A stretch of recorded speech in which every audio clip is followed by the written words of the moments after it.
तुलसीदास जी ने लिखा कि मेरे को राम कथा शुकर केत में, सौरोजी में, नरहरिदास जो इनके गुरु थे उन्होंने कई बार सुनाई, लेकिन तब रहे हो अचेत, उस समय मैंने ध्यान नहीं दिया। अब उनका तो शरीर हो गया, बाद में जब लिखी तो उनको एक पंक्ति याद आई, मानस की पंक्ति।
हरि ओम, हरि ओम, हरि ओम। गुरुर्ब्रह्मा गुरुर्विष्णु गुरुर्देवो महेश्वर, गुरु साक्षात् परब्रह्म तस्मै श्री गुरुवे नमः। शंकरं शंकराचार्यं केशवं बादरायणं सूत्रभाष्यकृतौ वन्दे भगवन्तौ पुनः पुनः। ईश्वरो गुरुरात्मेति मूर्तिभेदविभागिने व्योमवद्व्याप्तदेहाय दक्षिणामूर्तये नमः। कृष्णाय वासुदेवाय हरये परमात्मने प्रणतक्लेशनाशाय गोविन्दाय नमो नमः। गोविन्दाय नमो नमः। हरि ओम। नारायण नारायण नारायण नारायण।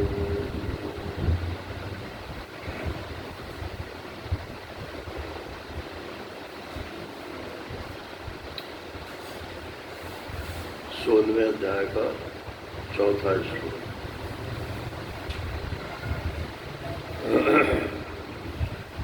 दम्भो दर्पो विमानस्य क्रोधः पारुष्यमेव च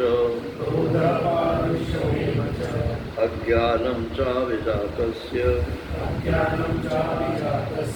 पार्थसम्पदमासुरीं दैवी सम्पद विमोक्षाय निबन्धायासुरीमता माशु च सम्पदं दैवीम् अभिजातोऽसि पाण्डव। द्वौ भूतसर्गौ लोके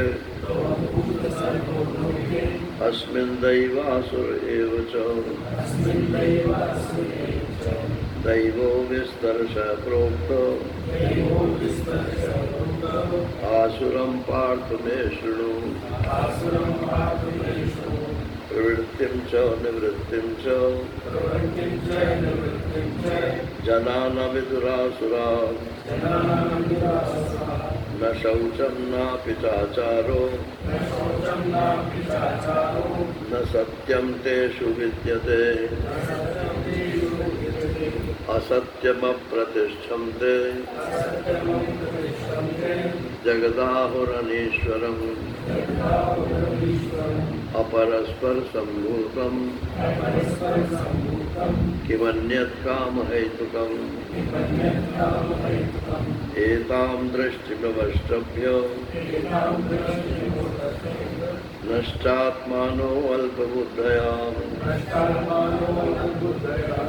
प्रभवन्त्यो कर्माणां क्षयाय जगतो हिताय।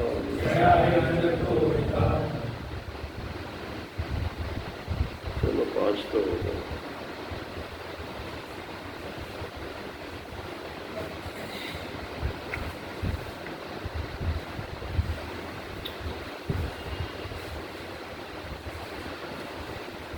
भगवान बता रहे हैं कि जन्म से जो दैवी संपदा में पैदा होते हैं वो तो निश्चित फिर आगे परमात्मा की तरफ चले जाते हैं, और जो जन्म से आसुरी संपदा में पैदा होते हैं वो परमात्मा की तरफ नहीं जाते, वो फिर इसी घन चक्कर में पड़े रहते हैं। परमात्मा को कोई प्रॉब्लम नहीं है, पड़े रहो। और एक्चुअली तो हमको भी कोई प्रॉब्लम नहीं है, हमको मतलब मनुष्य को भी कोई प्रॉब्लम नहीं है। जब तक आपको संसार में दुख महसूस नहीं होता है तब तक कोई प्रॉब्लम नहीं। और जिस दिन दुख महसूस होने लगे उसी दिन समझ लो आपके लौटने की बारी आ गई। संसार में सुख है नहीं, सब मानते हैं, और जो सुख है वो दुख मिश्रित है। थोड़ा सुख हो गया, थोड़ा दुख हो गया। दुख सुख को तो मतलब सब सहन कर ही लेते हैं, दुख 1 मिनट का भी सहन नहीं है।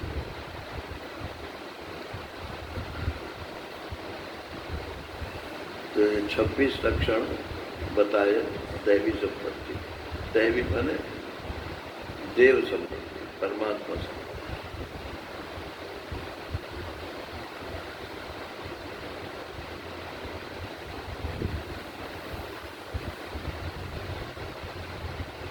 जानबूझ को खोल दिया तो खोली देते शाम को।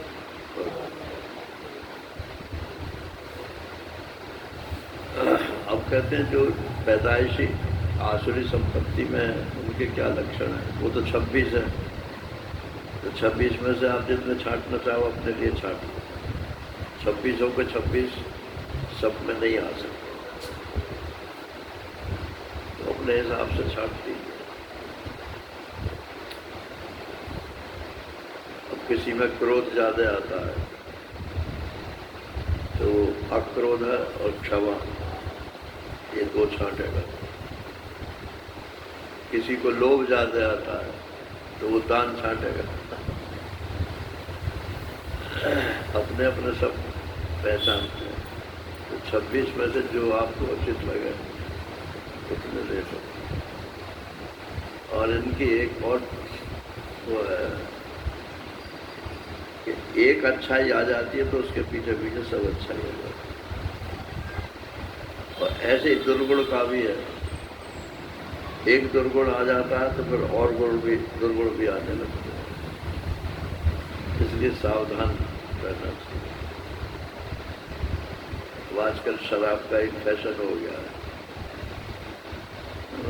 थोड़ी सी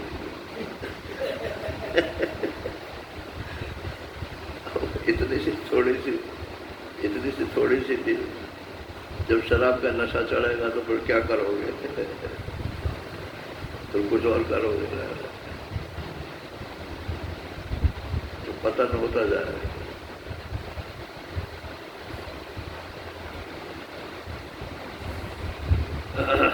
दैवी संपत्ति में मोक्ष आएगा शरण। दैवी संपत्ति में मोक्ष आया, निबंधाया सुरी। दैवी संपत्ति जो है ये तो मोक्ष के मार्ग को प्रशस्त करती है, और आसुरी संपदा जो है ये बंधन को प्रशस्त करती है। अब कहते हैं 26 तो दैवी के हो गए, अब इनके बताओ आसुरी संपदा के। सुर और असुर। जो सुर नहीं है वो असुर है। देवता और दानव और मानव, ये तीन ब्रह्मा जी की संतान है। देवता, दानव और मानव। दानव में असुर और राक्षस, ये दो, तो चार हो गए नारायण। भागवत में कुछ थोड़ा दूसरे ढंग से लिखा है। तीसरे स्कंद में है कि ब्रह्मा जी ने पहले जो है पैदा किए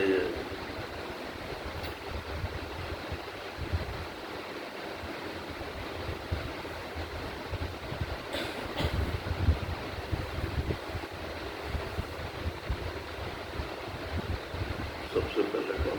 देवता, देव पैदा किए तो शांति थी। फिर असुर पैदा किए तो वो ब्रह्मा जी कोई खाने को दौड़े। अब असुरों का कोई भरोसा थोड़ा है, क्या करेंगे? बाप को मारने के लिए दौड़े तो फिर उन्होंने एक और संतान पैदा करी। ब्रह्मा जी कोई शारीरिक ढंग से संतान थोड़ी पैदा करे, वो तो संकल्प से ही संतान होती है। तो उन्होंने कहा कि रक्षक, असुरों से रक्षक, इसलिए वो राक्षस कहलाए। ये भागवत में है। लेकिन यहाँ राक्षस का मतलब असुरों से भी गई बीते हैं, जो दूसरों को कष्ट देकर के सुखी होना चाहते हैं, वो राक्षस। और जो अपने भोग से सुखी होना चाहते हैं, वो असुर है। और जो भगवत अर्पण से सुखी होना चाहते हैं, वो देव।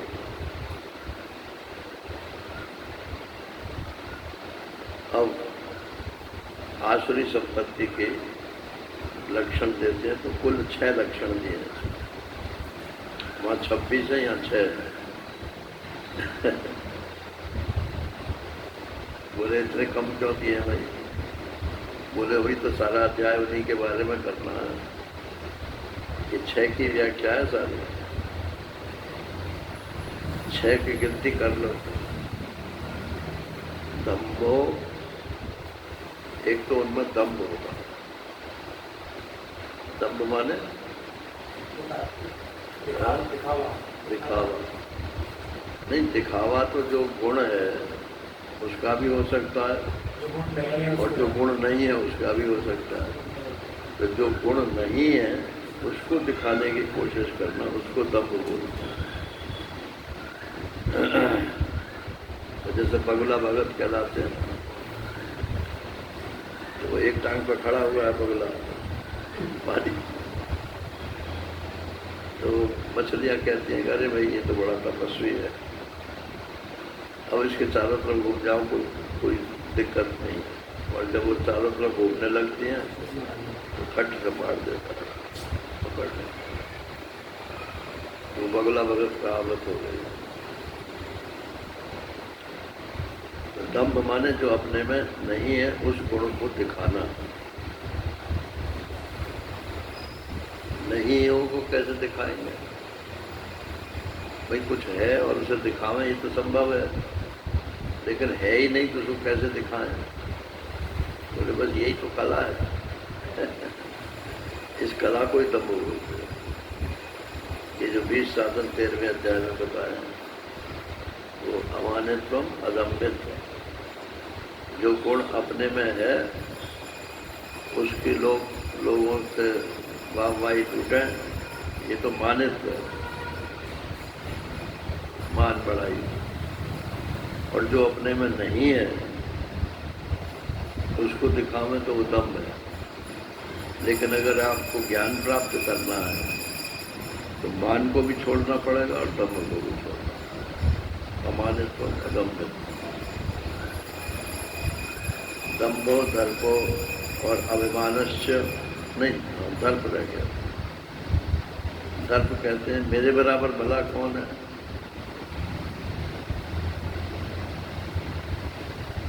मतलब पैसे से ज़्यादा किसी को नहीं मानेगा, शक्ति से ज़्यादा नहीं मानेगा। अप्रोच, आजकल कुछ और बोलते हैं, हाँ, रिसोर्सेस। ये लड़कियों की शादी के एडवर्टाइजमेंट निकलते हैं ना, तो उसमें वो लिखवाते हैं इनके बड़े रिसोर्सेस। तो जो व्यापारी लोग हैं वो अच्छा, इनके बहुत रिसोर्सेस है, तो हमको व्यापार पर लाभ होगा, यही शादी करें। अब रिसोर्सेज क्या, किसी को एमएलए का पता है, किसी को एमपी का पता है, किसी को मिनिस्टर का पता है। अप्रोच भी तो अलग अलग रहता है। दम्भ, दर्प और अभिमान। अभिमान होना कोई खराब बात नहीं है, अरे कुछ है तब ना उसका अभिमान करोगे। लेकिन दर्प तो है तो सही, लेकिन उसकी प्रदर्शन करके जो है भला मेरे बराबर हो, दूसरों को नीचा दिखाने की जो चेष्टा है वो दर्प कहलाता है। और अभिमान, मेरे पास फलानी डिग्री है साहब, मैंने इतना जो है इकट्ठा किया है, ये किया है, वो किया है, चाहे जिसका अभिमान होता है। यहाँ तक कि मेरे पास कुछ नहीं है इसका भी अभिमान होता है। अरे ये सब बाबा जी लोग जो हैं, ये सब जो है पैसे के पीछे भाग रहे हैं, देखो मैं नहीं भाग, ये भी अभिमान। दूसरे लोग क्या कर रहे हैं, आपको क्या जरूरत है दूसरे लोगों की वैल्यूएशन के? दम्भो दर्पो विमानस्य, तीनों में, और क्रोध, क्रोध, बात बात में क्रोध करते।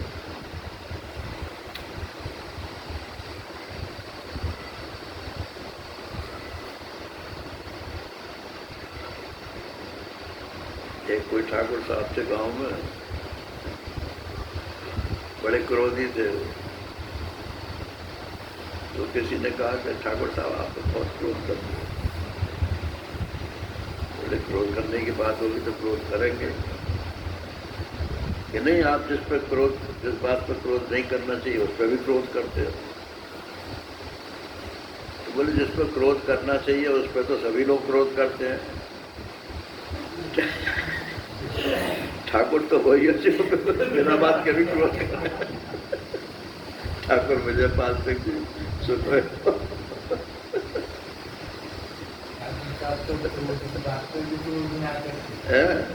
ये बात, हाँ, ये तो करते ही नहीं।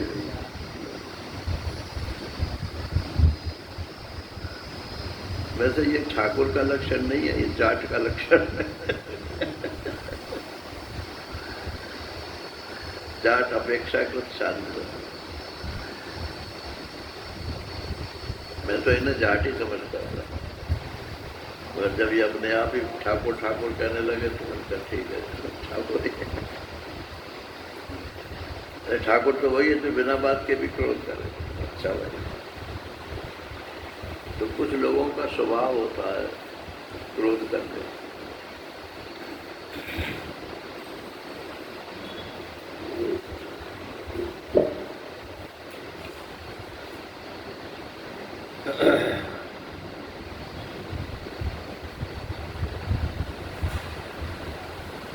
पारुष्य में बचाओ, जब बोलते हैं तो कड़वा ही बोलते हैं। पारुष्य माने कठोर, कठोर वचन बोलने वाले।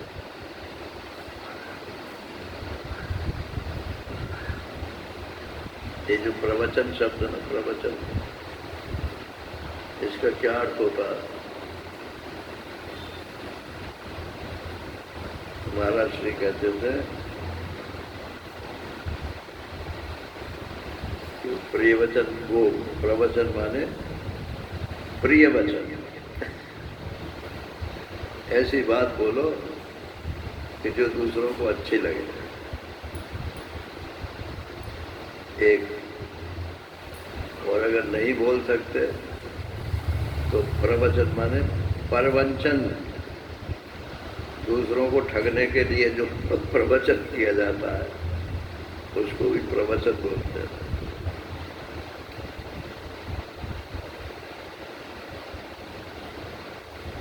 पारुष्य, कठोर शब्द,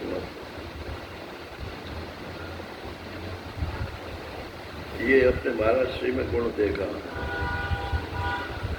कभी किसी से कड़ा बोलते ही नहीं।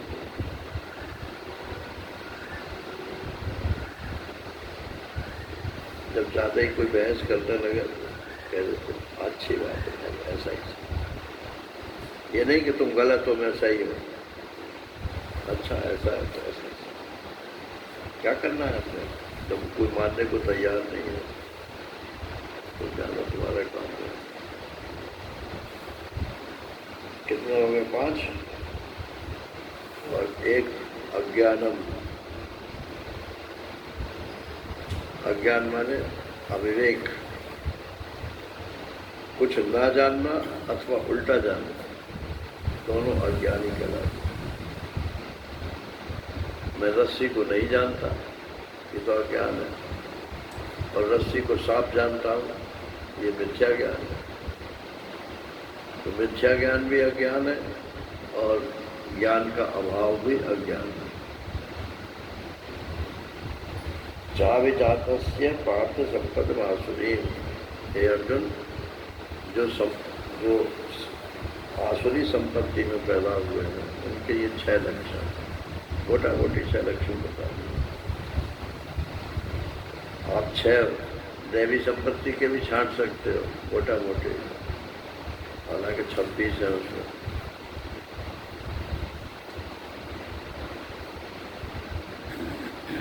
इसमें अभिजात से जो है वो महत्वपूर्ण है। पैदाइशी, आप पैदाइशी को बदल नहीं सकते, कमती बढ़ती करती।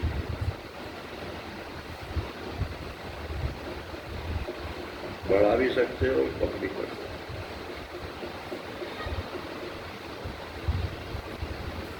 दैवी संपद विमोक्षाय, अगर कोई दैवी संपत्ति वाला है तो निश्चित रूप से मोक्ष के मार्ग में जाएगा। अब नहीं जाएगा, थोड़े दिन पीछे जाएगा। अरे 50 साल के बाद जाएगा, चलो जो समझ लो। तो 50 साल के बाद भी न जाए, ये भी संभव हो सकता है, तो अगले जीवन में जाएगा। लेकिन उस रास्ते पर वो बढ़ चुका, रुकेगा नहीं। और निबंधाया सुरी मता, और जो आसुरी संपत्ति में पैदा हुए हैं वो तो बंधन में ही पड़ेंगे। वो बंधन को बंधन ही नहीं मानते ना, मुश्किल से। अब आपने बहुत बड़ी कोठी खड़ी कर ली, ये बंधन है कि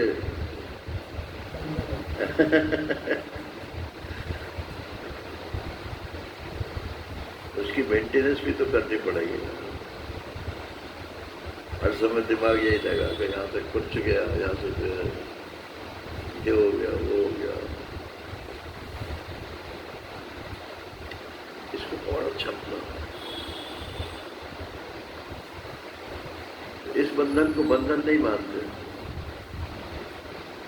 अभिमान के कारण उसको पड़ते। दैवी संपद विमोक्षाय निबंधाय आसुरी मता, मेरा मत ऐसा है, भगवान कहते हैं कि जो आसुरी संपत्ति में पैदा होता है वो तो निबंधन माने बंधन में ही पड़ना चाहता, वो बंधन को ही मोक्ष मानता है।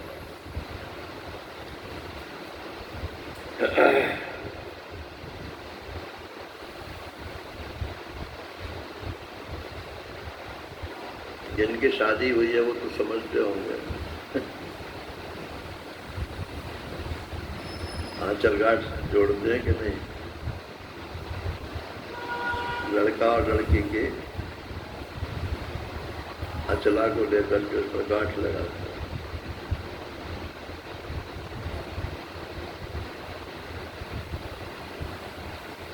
आंचल आंचल बोलते हैं, आंचल गांठ।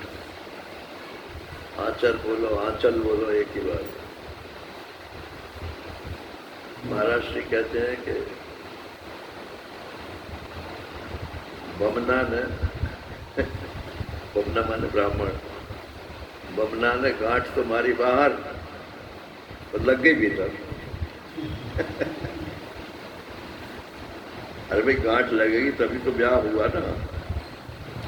लेकिन उसके मन में बैठ गया कि मैं जो है इसके बंध गया। खाई खा के बंधन जो है स्वीकार किए हुए। हम चाहते हैं बंधन, इसलिए हम बंधते हैं। अब बंध गए हैं तो उसमें से निकलने की कोशिश करते नहीं हैं। जो कोशिश करता है उसको सब बुरा मानते हैं। तो अर्जुन ने कहा महाराज मेरे बताओ, मैं काय में पैदा हुआ हूँ? दैवी संपत्ति में क्या आसुरी संपत्ति में? बोले माँ शुचा संपदम दैवी अभिजातो श्री पांडव। हे पांडव, हे अर्जुन, अरे तू चिंता मत कर भाई, तू तो दैवी संपत्ति में ही पैदा हुआ है। अगर दैवी संपत्ति में पैदा ना होता तो आज मेरे से ये गीता सुनता क्या? आज हम लोग गीता का स्वाध्याय कर रहे हैं, ला रहे हैं। ये दैवी संपत्ति में पैदा होने के लक्षण हैं। भले ही चाहे 4-5 दिन के लिए आ गए, कोई बात नहीं, ये फिर आगे चल करके बढ़ेगा। शुरुआत होगी, चिंता मत करो। गौ सर्वं लोके अस्मिन् दैव आसुर एव च। अब यहाँ पर सिर्फ 2 ही विभाग किए हैं, एक दैव और एक आसुर। लेकिन 9वें अध्याय में 3 विभाग हैं, दैव, आसुर और राक्षस। तो राक्षस भी हैं, असुर ही। उसमें क्या अंतर है कि राक्षस तो दूसरे को कष्ट दे करके भी खुश रहना चाहते हैं, और असुर जो है वो अपने भोग के द्वारा खुश रहना चाहते हैं, कष्ट नहीं देते दूसरे। तो भूत सर्गऊ माने प्राणी जो उत्पन्न होते हैं, उस लोक में दैव और आसुर ये 2 विभाग हैं, और तीसरा असुर का ही सब सेक्शन है। दैवी विस्तरशो प्रोक्ता, दैवी की तो मैं 26 लक्षण बता चुका। अब आसुरी, आसुरम पार्थ मेष्टनम, अब आसुरी भाव के मैं लक्षण बता। अब आखिर अध्याय तक ये आसुरी भाव के लक्षण इतना विस्तार से भगवान ने बोला। इसका इतना विस्तार क्यों किया है? 24 श्लोक हैं इसमें, तो 3 श्लोक तो दैवी संपत्ति के हैं, और 18 श्लोक जो हैं ये आसुरी संपत्ति। 3 छंग 18, 6 गुना।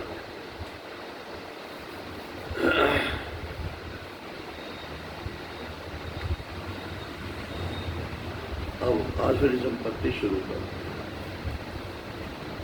7वें श्लोक। प्रवृत्तिं च निवृत्तिं च जना न विदुरासुरा, न शौचम नापि चाचारो, न सत्यम तेषु विद्यते। अब ये प्राइमरी विवेक कहना है। दैवी संपत्ति का प्राइमरी विवेक है क्या? धर्म का। आप धर्म की व्याख्या समझते हैं कि नहीं? धर्म माने ये करना चाहिए और ये नहीं करना चाहिए। इन दोनों का जो ज्ञान है उसी को धर्म बोलते हैं। बोले तो किताब में लिख दिया है इसलिए आप इसको करना ना करना कहते हैं। ये शास्त्र किसी आदमी ने थोड़ी लिखे हैं। वेदम, ये तो गीता तो वेदम व्यास जी ने लिखी है, लेकिन बोली किसने? भगवान कृष्ण नहीं बोली है ना। बोले भगवान थोड़ी थे वो तो, यदुवंशी थे। अच्छा चलो उन्हीं के सही। तो वेद के अनुसार बोलिए या वेद से विपरीत बोलिए? तो वेद के अनुसार ही बोलिए। आज भी यदि कोई महात्मा बोलता है और वेद के अनुसार बोलता है तो धर्म। कैसे मालूम पड़े कि ये वेद के अनुसार है कि नहीं? मालूम पड़ने को क्या है? देखो, धर्म में क्या करना है और क्या नहीं करना है, ये बेसिक है। यहाँ से शुरू होता है।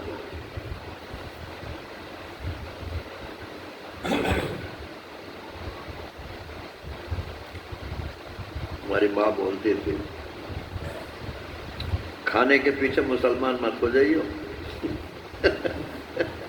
जैसे मुसलमानों को कोई ऐतराज नहीं है, कुछ भी खाओ। खाने के पीछे मुसलमान मत हो जाइए। जो चीज़ नहीं खानी वो नहीं खानी, जो चीज़ खानी है वो खानी। इसमें ये गुण है, इसमें ये गुण है, क्यों नहीं खाएं? तो खाओ, कौन मना कर रहा है? आपका धर्म नहीं है, अधर्म है।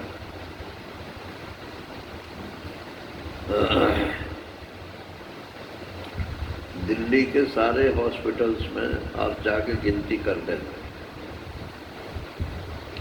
सब प्याज लहसुन खाने वाले मिलेंगे जो वहाँ भर्ती है। और जब प्याज लहसुन खाते हैं तब तो उसकी इतनी महिमा सुनाई जाती है कि इसमें ये सल्फोनिक एसिड है और उसमें ये फलाना है और ये हार्ट को जो रखता है और उसको यूँ रखता है तो कायदे पड़े हो फिर यहाँ अस्पताल में। इसका उससे कोई संबंध नहीं है, सिर्फ ये जीव का स्वाद है और कुछ नहीं।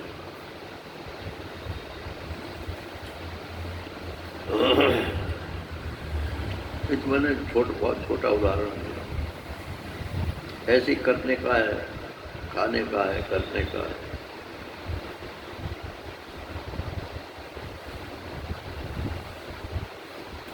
अब घरों में मंदिर आपको बहुत कम मिलेंगे। पहले कम से कम ये तो था कि एक आला तो समझते हो क्या बोलते हैं आजकल? आला ही बोलते हैं। दीवार में एक घूम सी बना देते हैं, तो उसमें कुछ भी, कोई फोटो रख दिया है, कुछ रख दिया। ऐसे बोलते थे, अरे संध्या समय हो गया भाई, दिया बत्ती कर दो। और दिया बत्ती में तो आपको वो बनानी पड़ेगी, बत्ती बनानी पड़ेगी, घी लगाना पड़ेगा। तो आजकल तो बल्ब आते हैं, बल्ब लटका दिया, चुट करो, लो होगी दिया बत्ती। वो धर्म नहीं है, जिसमें आपका पुरुषार्थ नहीं है, जिसकी दिशा पुरुषार्थ की नहीं है, वो धर्म नहीं है। तो प्रवृत्तिम च निवृत्तिम च, क्या करना है और क्या नहीं करना है। जना न विदुरासुरा, ये लोग तो जन हैं, ये उर्दू का जन नहीं है। उर्दू में जा है ही नहीं, जा है। जन, जन माने औरत, जन से ही जनाना शब्द बनता है।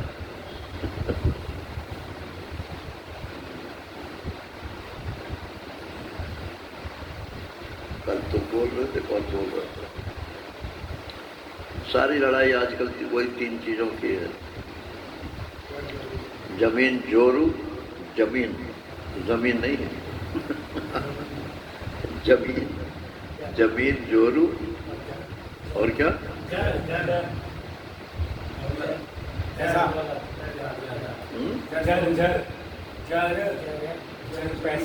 पैसा।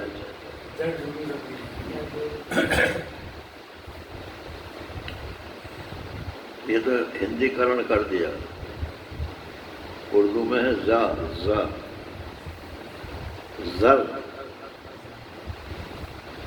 पैसा, वेल्थ, जन स्त्री और जमीन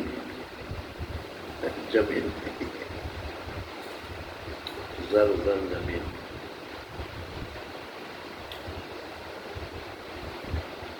तो जना कौन है?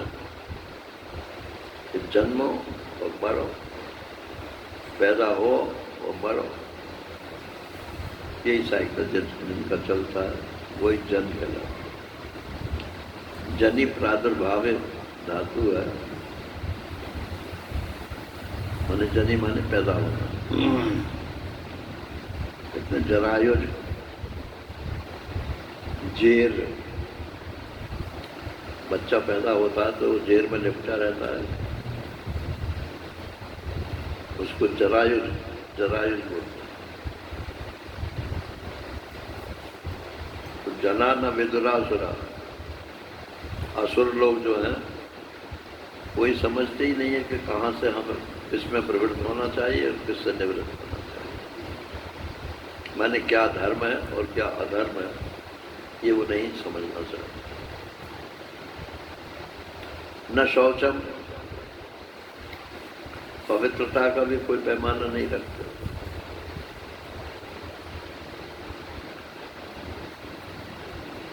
दिल्ली में एक सज्जन सुना रहे थे, उन्होंने किसी दक्षिण भारतीय मद्रासी थे,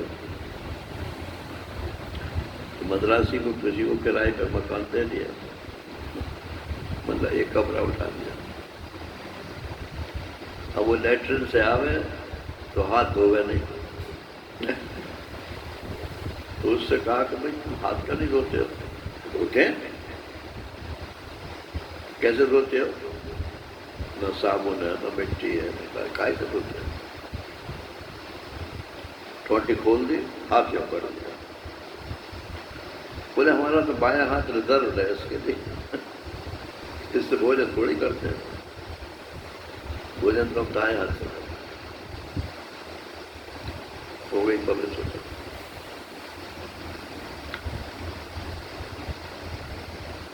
अब पुरुष लोग सब खड़े खड़े बात सुन जाते हैं, उसके बाद हाथ धोते हैं क्या? अरे नहीं धो रहे, मुंह कर रहे हो।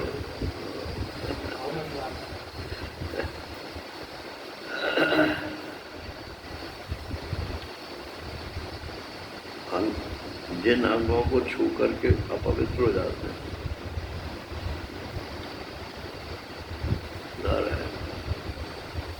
उनकी पवित्रता का भी ख्याल नहीं। न शौचम न अपिचे आचारो, और न आचार, क्या हमको व्यवहार करना चाहिए। चल धातु से चलना, व्यवहार करना। कंडक्ट, एक करेक्टर होता है, एक कंडक्ट होता है। पहले मैं इसका अर्थ नहीं समझता तो एक सर्टिफिकेट मैं लिखा किसी ने, his character is very good but conduct is not.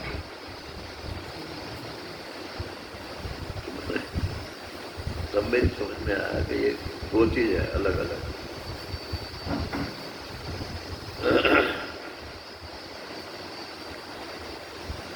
Conduct का मतलब है जो क्रिया आप करते हैं, हाउ यू बिहेव, और कैरेक्टर तो आपका भीतरी हिसाब है, उसी से कैरेक्टरिस्टिक बनता है। विशेषण विशेषता।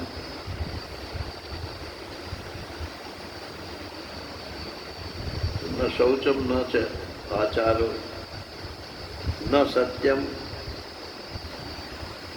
क्या चीज सच है क्या चीज झूठ है। बोले अपना काम बना लो, सब सच ही है। दुकानदार कहता है कि ये भाव है, ग्राहक कहता है कि अरे तुम पैसे ज्यादा बोल रहे हो भाई, अरे तुम बीजक देख लो, दिखाएगा नहीं। बोले भाई कि बीजक देख लो तो, और बीजक भी जो है डबल बनवा कर चलते हैं वहां से, एक जीएसटी के लिए और एक साधारण अपने लिए। साधारण वालों निकाले।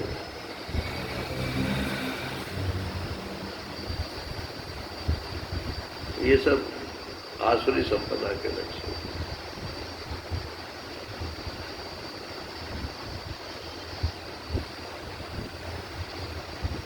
असत्यम अप्रतिष्ठन्ते जगत आहु अनीश्वरम। अब ये बड़ी गहरी बात है ना, क्योंकि आज इसी पर चोट ज्यादा। अरे कहीं ईश्वर विश्वर कहीं कुछ नहीं। ये दुनिया हमेशा ऐसे ही रहती है। बताओ, अगर स्त्री पुरुष मिले तभी संतान होगी ना मिले तो क्या संतान हो जाएगी? नहीं होगी। तो यही तो कहते हैं लोग। इसलिए ईश्वर की उसमें कहाँ गुंजाइश आ गई? तो कोई निसंतान होना ही नहीं चाहिए, तो वो मिलते तो सभी है।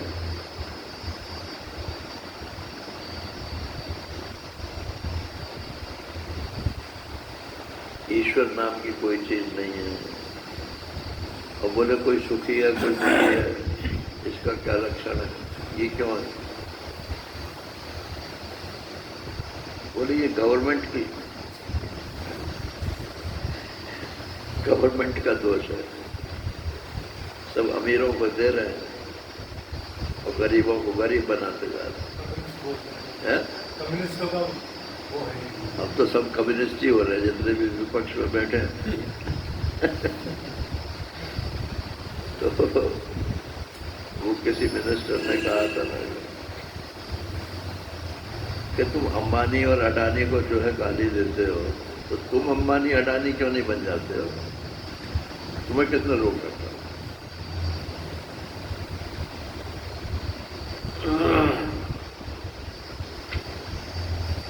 तो कहते हैं असत्यम अप्रतिष्ठम। इस दुनिया की प्रतिष्ठा कहीं नहीं। क्या ढुलती फिरती छाया है, परिवर्तन इसका नियम है।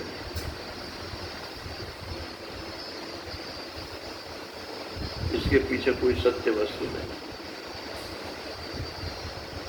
अब ये बताओ आप, अगर ये हाथ भी चलता हो और इसके ऊपर कोई चीज और भी चलती हो, तो चलती के ऊपर चलती देखोगे तो निर्णय कर सकोगे कौन सा चल रहा है? तो रिलेटिव मोशन आ जाएगा।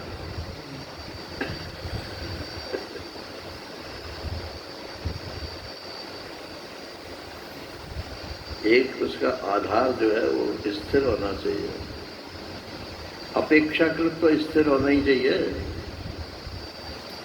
अब ट्रेन में बैठे हम, हमारी ट्रेन तो खड़ी हुई है, बराबर में दूसरी ट्रेन है, वो चल दी, तो लगता है कि हमारी ट्रेन ही चल रही है।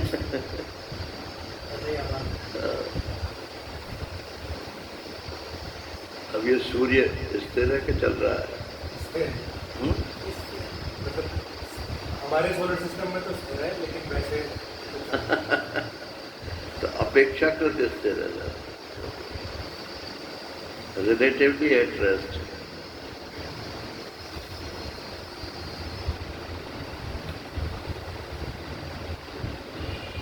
असत्यम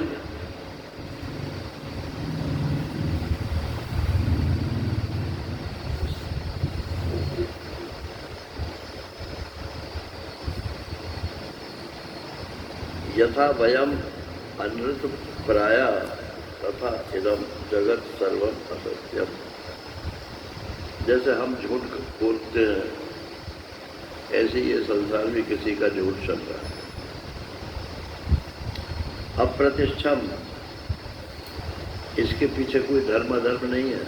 हम तो प्रारब्धवादी हैं, तो हम तो कहते हैं भाई आपको दुख हो रहा है तो कोई जरूर आपने धर्म किया होगा, और सुख हो रहा है तो धर्म किया होगा। लेकिन ये आसुरी संपत्ति वाले क्या कहते हैं कि अप्रतिष्ठा, इसके पीछे कोई धर्म नहीं है। सरकार की पॉलिसीज है, मनुष्य का स्वयं का आलस्य है, बस यही है। जगत आहु अनीश्वरम, उनका कहना है कि ये जगत का मालिक कोई नहीं है, कोई ईश्वर नहीं। अपरस्पर संभूतम, ये दुनिया फिर बन कैसे गई अगर मालिक कोई नहीं है तो, और बड़े कायदे से बनी है और बनती चली जा रही है। बोले परस्पर संभूतम, सब में नर और मादा है,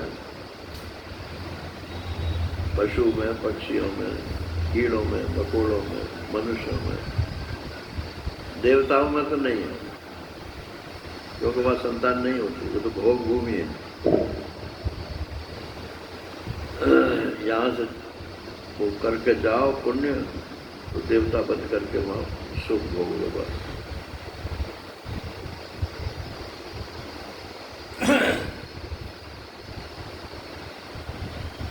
तो परस्पर संभूतम,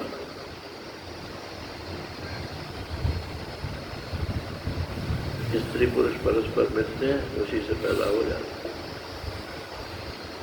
किम अन्यत काम है तो कम, इस काम के अलावा और कोई कारण नहीं, दूसरा कोई और कारण नहीं।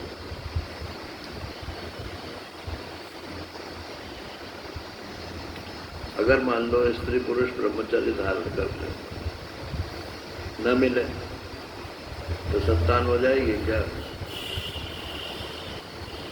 फिर भी हो सकती है।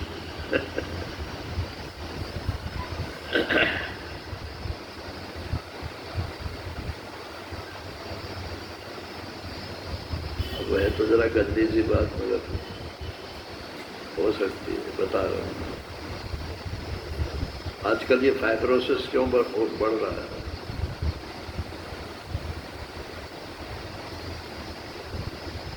रसौली जिसको बोलते हैं ना,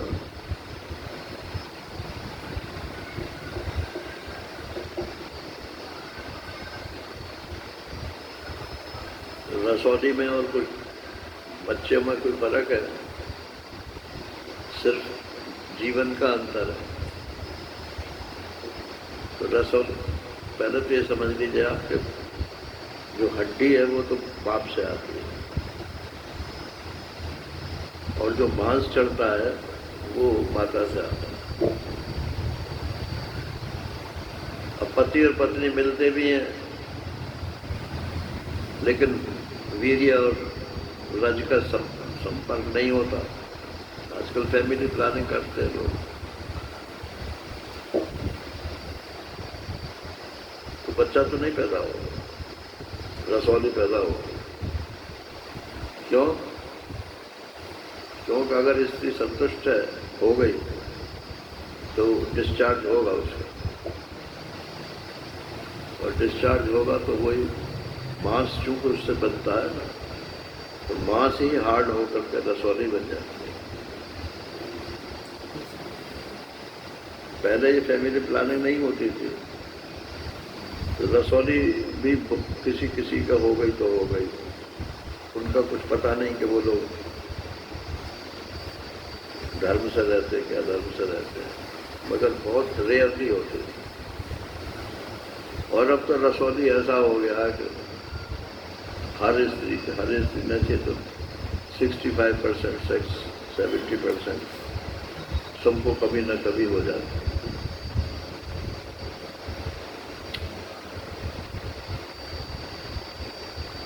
हमारी श्रीमती जी को प्रॉब्लम थी, तो हम दिखाने गए मेरठ। तो उसने तो देख के कह दिया कि इनकी रसौली है और ऑपरेशन से रसौली निकाली है। अब वो ऑपरेशन के नाम से जरा हम घबराए भी। तो किसी ने कहा कि वो आगरे में जो हेड ऑफ द डिपार्टमेंट है वो बहुत मशहूर है, उसको आप दिखाओ। तो फिर आगरा गए थे। सारे दिन तो उसने इंतजार करवाया, आज इस मीटिंग में, आज उस मीटिंग में, आज। और शाम को आकर उसने देखा, बोले इनके तो पेट में बच्चा है। तो मैंने कहा बच्चा है तो हमको मालूम होना चाहिए ना, जब हम मिलते ही नहीं है तो बच्चा कहाँ से हो जाए? आप टेस्ट करा लो। वो टेस्ट कराया तो वो पॉजिटिव आ गया। तो श्रीमती जी बोले कि यहाँ से भाग छूटो, नहीं पीछे कुछ और बता देगा। और सवेरे वहीं चलो मेरे 2 किलो की रसौली थी ना, 2 किलो की रसौली निकली। तब वो उसका रसौली कर रहे से समझ में आया। तो ये फैमिली प्लानिंग से आप संतान रोक सकते हो, डिस्चार्ज नहीं रोक सकते, और रसौली बनना भी नहीं रोक सकते।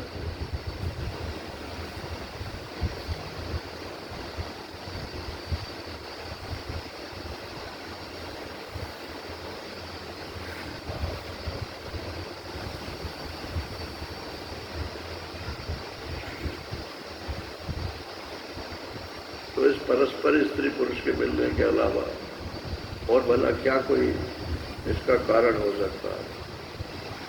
या आ जो है वो निषेध के रूप से है। ये परस्पर संभूतम के साथ नहीं लगेगा। किम अन्यत काम है तो कम, इसके अलावा और कोई कारण नहीं है, ये इसका मतलब। नास्तिक लोग जो हैं बस ऐसी बातें बोलते रहते हैं।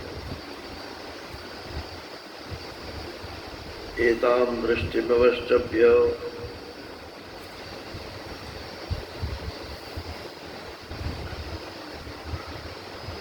नष्टात्मानो अल्पबुद्धया प्रभवन्ति उग्र कर्माणा क्षयाय जगतो हिता। इसमें तो कलम ही तोड़ दी भगवान। पूरे ऐसे लोग तो जो है संसार का नाश करने पर तुले हुए हैं। क्षयाय जगतो अहिता, जगत का अहित करने के लिए ही ये पैदा हुए हैं। ऐसे लोग जो बोलते हैं कि कोई ईश्वर नहीं है, कोई धर्म नहीं है, कोई अधर्म नहीं है, सब अटल टप्पू चल रहा है ऐसे।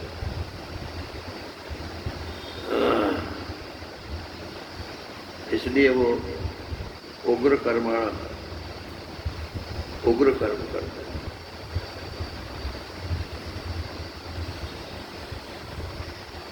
आज जितने गांवों में झगड़े होते हैं ना खेतों के, उतने पहले हमने तो नहीं सुने। देखने का तो कोई सवाल नहीं है, तो सुनते तो थे। आज तो बात पर डंडे चलते हैं और बात पर हत्या हो जाए। इसने पानी काट लिया, इसने मेड़ काट ली, इसने ये कर दिया, इसने ये कर दिया। और बदमाश लोग जो हैं वो सब तैयार बैठे रहते हैं बढ़ाने के लिए। एताम दृष्टिम अवश्यप्य, ऐसी दृष्टि को आश्रय मान करके नष्ट आत्माना अल्प बुद्धया, ये छोटी बुद्धि वाले लोग जो हैं, ये गाली है भगवान की, अल्प बुद्धया। खुद के पास बुद्धि नहीं है, शास्त्र की बुद्धि को बुद्धि नहीं मानते, ईश्वर को नहीं मानते, धर्म को नहीं मानते। तो कैसी दुनिया बनाना चाहते हो? चीन के वैज्ञानिक भी स्वामी की सब ये ऐसे ही मानते हैं। और क्या? तो आप उनको चाहे जितने नंबर दो, हमारे यहाँ तो 0 है।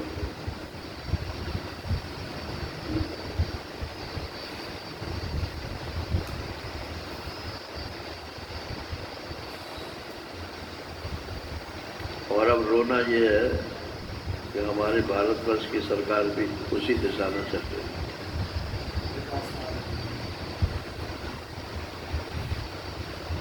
हमारी समझ में ये नहीं आता कि विकास ऊपर से होता है कि नीचे से ऊपर को होता है। तो मोदी जी तो ऊपर से लादना चाहते हैं ना, देश में कार्य बढ़ जाए तो विकास हो गया, आसाइश की चीजें बढ़ जाए विकास हो गया, इसी दिशा में सारा हो रहा है। और जो बेसर इंस्टिंक्ट्स हैं हमारी, निम्न प्रवृत्तियां जो हैं, उनके रोकने का कोई हिसाब ही नहीं है।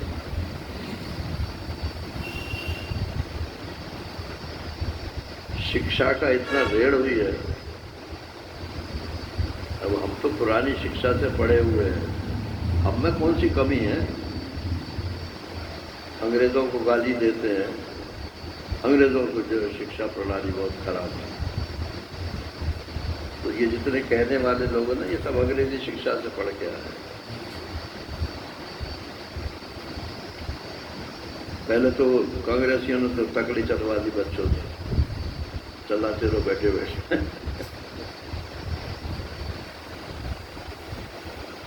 और अब ये भी सीख लो और ये भी सीख लो और ये भी सीख लो।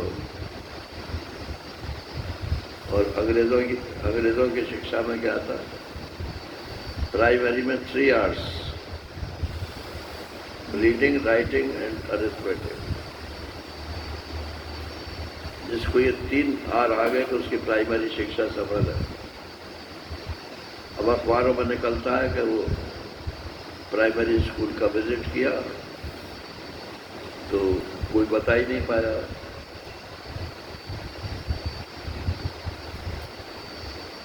न पाठ पढ़ पाते हैं, न हिसाब कर पाते हैं। सबके पास वो कंप्यूटर पकड़ा दिए।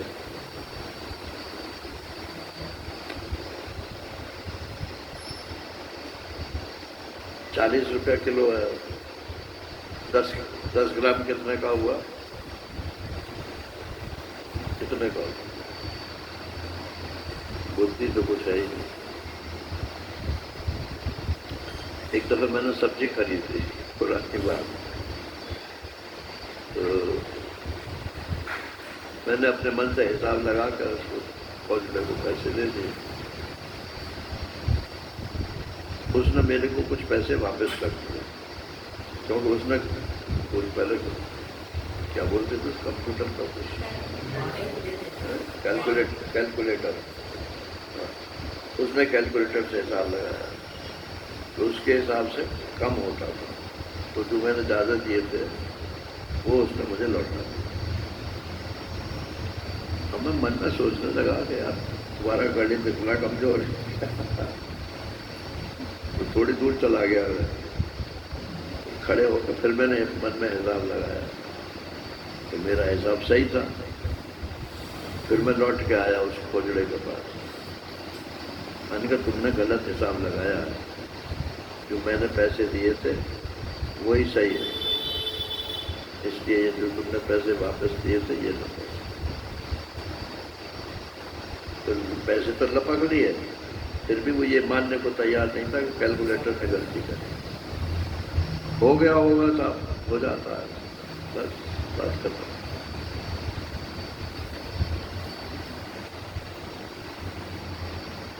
पहाड़े भूल गए सब, याद है पहाड़े?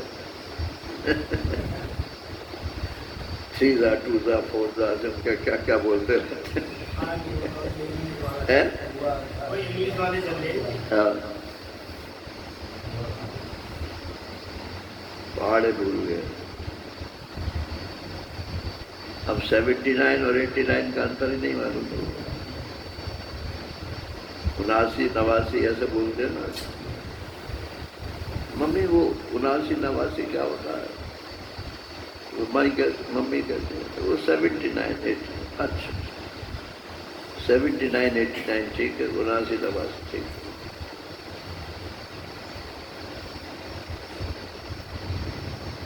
मैंने उससे पूछा, मैंने भाई तुम कौन सी क्लास में पढ़ते हो? बच्चा था। तो बोला 5वीं में, बंगलौर में रहता हूँ, वहाँ मैसूर में। तो उसकी माँ बोली कि क्यों रे, माँ तो अंग्रेजी बोलता है या हिंदी क्यों बोल रहा है?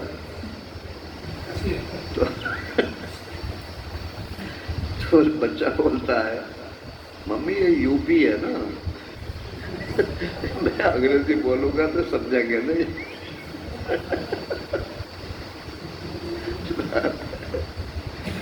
शिक्षा किधर जा रही है समझ में नहीं आता।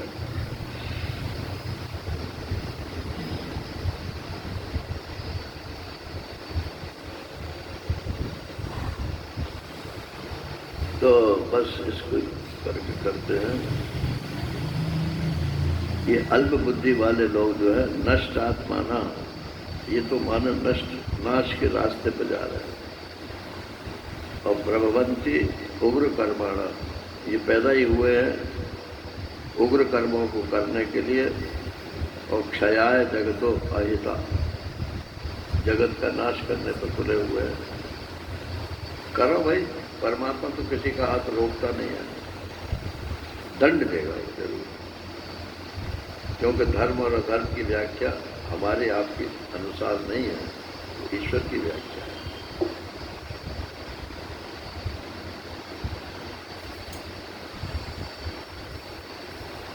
हरि ओम पूर्णमदः पूर्णमिदं पूर्णात् पूर्णमुदच्यते पूर्णस्य पूर्णमादाय पूर्णमेवावशिष्यते।